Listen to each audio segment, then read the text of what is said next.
Fala, galerinha, tudo bem? Professora Maiara falando. Na última aula aí, na terça-feira, nós falamos aqui um pouquinho a aula e acabou sendo cumprida, né? Porque nós falamos sobre a miscigenação, né? Os direitos que os negros ganharam. Acabou parando aqui e a gente não conseguiu seguir onde era para seguir, tá? Sendo assim, vou tentar aqui terminar essa parte aqui para vocês, tá? E deixar a atividade para correção na segunda-feira, tudo bem? Então, bora lá? Começar aqui. Violência e resistência dos negros, tá, gente? Como é que eles passaram aí, tudo bem? Então, bora lá. Desde a sua retirada forçada da África, os africanos eram submetidos a uma série de violências psicológicas e físicas. No Brasil, a violência tinha início já na venda, pois os cativos eram expostos, avaliados e vendidos como produtos. Além disso, o batismo na religião cristã acontecia em muitos casos contra a vontade dos cativos, que ficavam também proibidos de exercer a sua religião. Recebiam ordens em um idioma desconhecido e em uma terra completamente estranha. As origens eram cumpridas sob ameaças e castigos. Então, gente, olha que situação dos negros. Eles são retirados à força da África, certo? Contra a vontade deles, eles são retirados. E o pior, né, é que eles são submetidos a violências psicológicas e físicas. Como psicológicas? Primeiro, que eles eram ameaçados o tempo inteiro, né? Era ameaçado o tempo inteiro. Então, por essas ameaças, eles eram obrigados a mudar de religião, que eles tinham que se converter pela religião católica, né? Tinha que se converter ao cristianismo, muitas vezes, e eles eram ainda proibidos falar da religião deles. Então, a religião que vocês conhecem como candomblé, ubanda, né? Que são as tradicionais aí brasileiras, elas são religiões afrodescendentes, né? E eram proibidas. Por que hoje tem tanto preconceito contra essa religião? Por causa dessa época, meus amores. Exatamente o que vocês acabaram de ouvir. Por conta dessa época, a religião afro era considerado crime para eles. Porque eles queriam a todo instante converter eles, os cativos, né, os africanos, ao cristianismo. Então, muitas vezes, eles eram castigados. Então, tanto psicológica quanto física é considerado violência, porque eles eram ameaçados e castigados o tempo inteiro, tudo bem? Bem complicado. Toda essa violência tinha uma reação. Isso porque a relação entre os senhores capatazes e os escravos nunca foram tranquilas. Ao contrário, sempre foi bastante tensa. Muitos capatazes e senhores de escravos andavam em grupos, ou com guardas, pois tinham medo de sofrer alguma vingança por parte desses escravizados. E o que não era nada incomum. A esposa, as filhas e os filhos dos senhores de engenho raramente saíam de casa e estavam sob constante vigilância e proteção dos homens da fazenda. Por quê, gente? Porque, sabe assim, toda ação tem uma reação.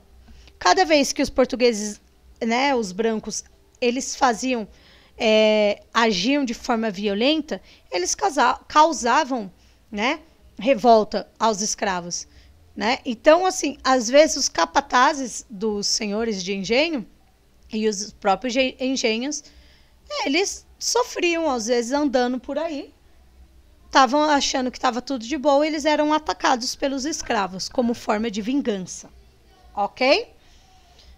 Bom, as revoltas violentas, então, era comum, com agressões ou assassinatos de capatazes e senhores de engenhos, bem como tentativa até mesmo de envenenamento, gente.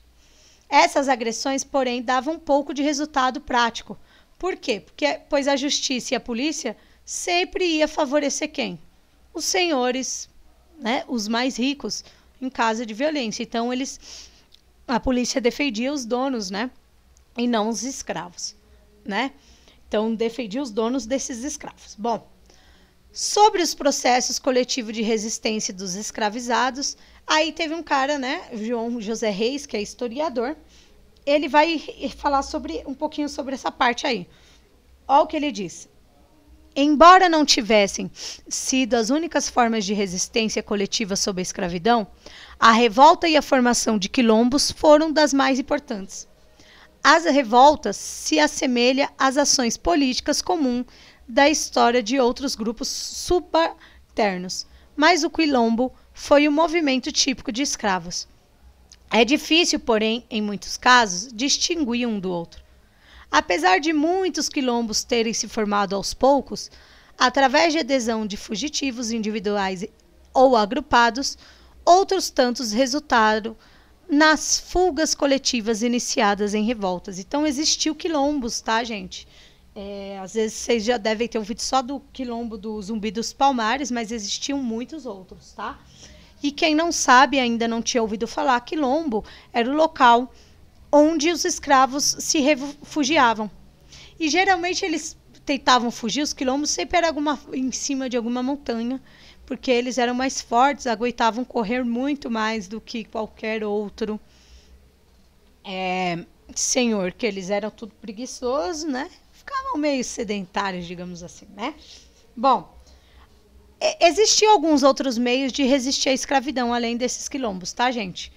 Pois principalmente por meio de pequenas ações cotidianas, pequenas desobediências, como atraso do serviço, sabotagem, a produção de açúcar e roubo para aquisição de alforria. Era comum, porém sempre arriscado. Eles até tentavam, tá, gente? Como eles resistiam? Eles eram mal criados, tá vendo aqui, ó? Se vocês olharem aí, onde meu mouse vai passar agora, eles eram até mal criados, sabe? Mas, assim, atrasava o serviço.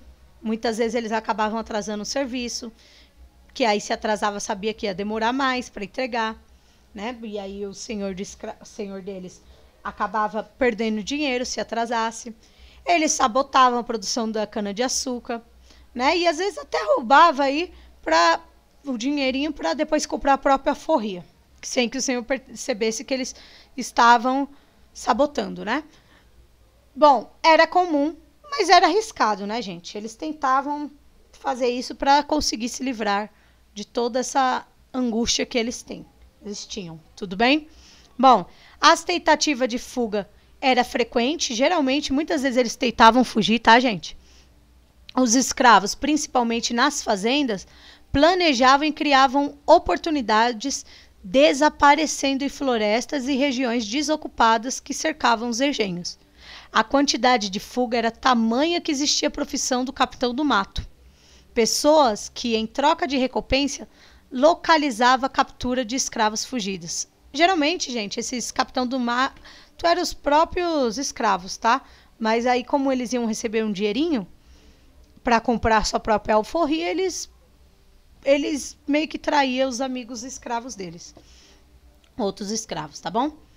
Em uma época na qual a fotografia não era difundida, os senhores de engenho anunciavam em jornais as características do fugitivo, para que pudesse ser identificado. Então, às vezes, eles falavam lá na carta. Já vou ler uma parte aqui para vocês verem daqui a pouco, tá?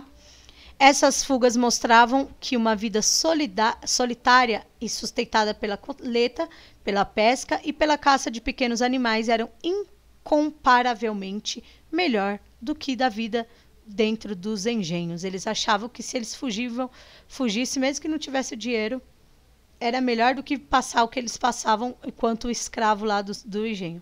E olha aqui, ao lado, se vocês olharem aqui neste quadradinho aqui, essa parte aqui é uma parte que era anunciado no jornal, né? Tem o português mais antigo, né? O português foi reformulado várias vezes, então já está aqui como uma forma atual do nosso português. Mas fugiu do abaixo assinado hoje às 6 horas do dia, quer dizer 6 horas da manhã, tá, gente? Uma escrava de nome Eulália, crioula da Bahia, bem preta, estatura regular, cara redonda, cabelos cortados, com filho de nome Bento, de 2 anos de idade. Preto fula, com sarnas pela cabeça. Levou vestido novo de riscado azul e baeta vermelha. Continua fugida a escrava do abaixo assinado, de nome Emília, de nação que foi da senhora Dona Maria Sales. Consta que se acha acoutada. Gratifica-se a quem capturar a mesma escrava. Então ele queria dizer que quem achasse essa escrava, eles pagavam. Pagavam para quem achasse essa escrava. Olha só. Nossa, professora, mas assim, compensa pagar? Sim. Por incrível que pareça, meus amores, como eu falei, os escravos às vezes valiam um valor de um carro. Então compensava pagar um valor do arroz de hoje, né? Para quem achasse essa escrava. Era desse jeito. Então existiam esses capitães do mato aí também, que era outros, além dos próprios escravos, existia também os brancos que também iam à busca disso. Aqueles brancos mais pobres. Tudo bem? Então, atrás de míseros lucros e atrás desses escravos. Certo, gente? Olha aqui, ó. Quando eles achavam, né? Bom. Ah, não, desculpa. Eu pulei a imagem, né? Aqui, ó. São três escravos, né? Cativos, africanos. Castigados. Quando eles eram capturados, olha como é que era o castigo deles. Essa daqui, ela foi castigada a ficar sem comer. Então, eles colocavam essa máscara com cadeado atrás. Ela não poderia tirar essa máscara nem a pau para comer. Então, ela passava fome. O outro aqui, ó. Ó o castigo dele. Colocar uma pedra de chumbo na canela dele, onde ele teria que carregar esse peso. Ele não conseguiria fugir. Ninguém consegue correr com peso, certo? E esse outro, ó, com esse negócio aqui em cima no pescoço. Qualquer coisa que ele tentasse fugir, alguém encontrasse, saberia que ele estaria fugindo e ele seria enforcado. Então, fora aqui também, o pé dele também, que teria... muitas vezes eles colocavam aquele negócio de cavalo, sabe? Então, bem dessa forma. Era a forma de castigo que eles tinham, tá, gente? Bom, então, como eu acabei de dizer, entre aqueles que fugiam, havia o medo de ser recapturados pelos capitães do mato ou pelos bandeirantes. Então, gente, se vocês ouvem muito falar dessa rodovia Bandeirantes, nem sempre quer dizer que essa rodovia é legal. É legal a rodovia, apenas. Porque o nome nem deveria ter. Por quê? Os bandeirantes eram um daqueles cara que era muito a favor e acabava com os escravos, tá, gente? Para que se fortalecerem, escravizados começarem a se reunir em comunidade que eram construídas em regiões afastadas de difícil acesso, que eram os quilombos, como eu falei anteriormente. Neles, os africanos de diferentes origens e seus descendentes se protegiam e conseguiam ter uma vida mais confortável. Tinha liberdade de falar em seus idiomas nativos e praticar sua religiosidade. Também tinham funções bem delimitadas frente à comunidade, fosse na agricultura, na construção, nas trocas comerciais ou na defesa armada do quilombo. Então, para quem não sabe aí, gente, no quilombo eles poderiam fazer o que eles queriam, porque até então eles estavam entre eles, mesmo que fossem de populações diferentes, ali eles eram todos irmãos e uns ajudavam os outros, ok? Como eu comentei do Quilombo dos Palmares, né? Ele foi considerado o maior quilombo e o mais importante do Brasil, tá, gente? Por quê? Porque ele durou cerca de 100 anos, originou-se de africanos fugitivos de engenho estabelecido da Zona da Mata, onde a gente conhece Alagoas, como o estado de Alagoas hoje, tá?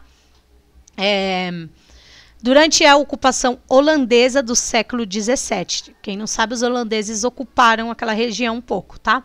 Muitos escravos fugiram e nesse período o quilombo chegou a ter mais de 10 mil habitantes, gente. Por isso que é considerado o mais famoso. O líder desse quilombo foi Palmares, né? O Zumbi. Durante o conflito, Zumbi defendeu o quilombo com bravura e coragem, sendo considerado um dos símbolos de resistência negra no Brasil. Em homenagem ao Zumbi, dia 20 de novembro, data que ele morreu, é considerado o Dia da Consciência Negra, comemorado com denúncias, protestos e ações ao racismo. Tudo bem, gente? E falando do zumbi ainda um pouquinho, o zumbi representa a liderança da resistência dos africanos e um sistema que lhe foi imposto contra o qual lutaram por muito tempo. Aqui na cidade de São Paulo, existe o Museu Afro Brasil, que eu gostaria muito de ter levado vocês. Quer dizer, se não tivesse a pandemia, agora mais ou menos aí dia 18, que seria sexta-feira da semana que vem, eu ia levar vocês para esse museu. Infelizmente não vou conseguir por conta disso, né? Bom, dentro do Parque Ibirapuera, tá, gente? Na entrada deste parque existe um monumento chamado Monumento às Bandeiras, inaugurado em 53. Aí a legenda aqui com atenção. Dentro do museu, o monumento, desculpa. Monumento às Bandeiras homenageia os bandeirantes, visto por muito tempo os desbravadores do interior, fundadores da cidade e descobridores de minas de ouro e diamante.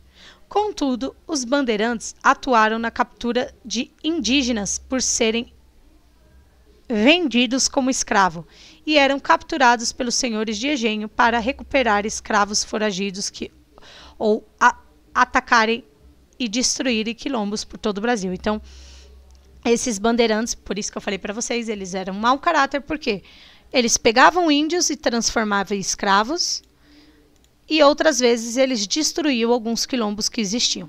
Tudo bem? Bom, voltando a falar do Museu Afro, né? O Museu Afro Brasil existe uma estátua de zumbi, morto por bandeirantes após os ataques dos Palmares.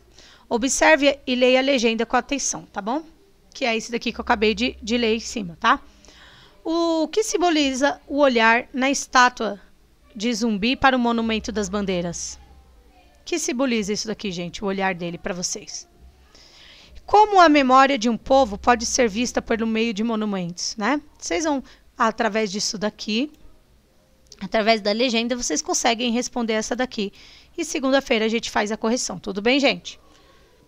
A outra parte aqui da legenda, a estátua de zumbi morto após os ataques ao quilombo que comandava, tem o seu olhar direcionado para fora do museu, para o Monumento das Bandeiras. Então, conforme vocês olham essa estátua e olham esse Monumento às Bandeiras, responda essas duas questões, tá bom? Vou deixar um vídeo complementar sobre o quilombo dos Palmares, que é o do zumbi, tudo bem? E aí vai facilitar. Veja um vídeo antes de tentar responder isso daqui, que talvez vai facilitar, tudo bem? E aí também para segunda-feira vocês vão fazer essas atividades para encerrar o nosso capítulo. Quando escrevemos um texto, precisamos ter cuidado com palavras usadas. Elas podem possuir uma carga valorativa ou pejorativa. E sua escolha pode impactar na mensagem que desejamos transmitir. O significado de uma palavra também pode mudar ao longo do tempo, ou seja, termos antes utilizados no dia a dia podem se tornar ofensivos. Por isso, no ensino de história, nos últimos anos, alguns termos e expressões vêm sendo substituídos. Por exemplo, como vocês podem ver aqui. Muitos africanos vieram para o Brasil durante o período colonial para trabalhar nos engenhos. Muitos africanos foram trazidos para o Brasil durante o período colonial para trabalhar nos engenhos. E o exemplo 2. Muitos africanos que trabalhavam nos engenhos e nas cidades do Brasil colonial. Muitos africanos foram escravizados e trabalhavam nos engenhos na cidade do Brasil colonial. Quais palavras foram substituídas aí? Nos dois exemplos, tudo bem? Vocês vão colocar isso daí, tá muito fácil. 2. Há diferença entre as mensagens transmitidas antes e depois das alterações? Se sim, quais? 3. Por que devemos ter cuidado com as palavras escolhidas na hora de escrever um texto? Tá muito fácil, né, gente? Por que você imagina que o significado e a conotação de uma palavra mudam ao longo do tempo? Então, vocês vão responder, tá muito fácil. E vão responder também essas atividades. Diferencie a escravidão praticada na África no século XV da escravidão praticada pelos europeus a partir do século XV. Por que as sociedades africanas não podem ser chamadas de escravocratas? 3. Por que os portugueses obtinham na África os africanos escravizados? 4. Os escravizados no Brasil aceitaram passivamente a escravidão? Justifique a sua resposta. Por que podemos afirmar que o tráfico negreiro uniu a África e o Brasil de forma indissolúvel? E 6. Descreva como acontecia o tráfico negreiro. Tá muito fácil isso daqui, porque vocês mesmos discutiram isso nas nossas aulas. Então, vocês conseguem rapidinho fazer isso daqui. E, por fim, o mapa mental aí para vocês completar. Beleza, gente? Essa é a nossa aula de hoje. Eu agradeço muito. Segunda-feira a gente faz a correção e já começa o nosso novo capítulo. Beleza, gente? Beijos no coração de vocês e um bom final de semana.